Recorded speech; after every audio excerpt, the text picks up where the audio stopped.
Hey there, I'm Pastor Brian, and it's time for questions from kids. Daniel from Wilmington, North Carolina asks, Does it matter how often I go to church? Will God be mad at me if I'd rather stay home? Daniel, thank you for asking that question because I think you're not the only one who asks that. You know, today's Bible story really gives us some insight to how we can answer that question though. Because today we saw that Solomon's heart was not completely devoted to God, and that got him in great trouble. Over time, he just gradually abandoned God. He walked away from God, stopped worshiping God with all of his heart, and that's why God disciplined him. And here's what matters. Here's what we have to see. God was upset because Solomon's heart was not right.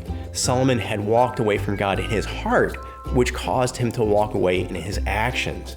And so your question, does God care that we go to church every week? What happens if I don't want to go? Well, here's the thing. I need to take that into two parts. The first one is, does God care if I go every week?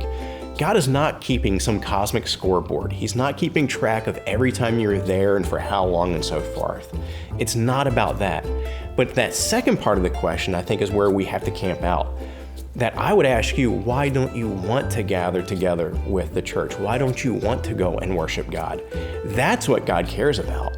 You see, because if we love God, if we are grateful for what He's done for us, then we should want to gather together with other believers and worship Him on a regular basis, understanding there are times that we can't make it to church. There may be times where we're sick, there may be times where we're traveling or so forth.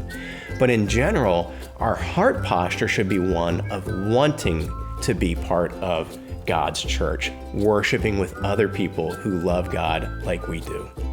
So here's a question for you. How can you show your love for God this week?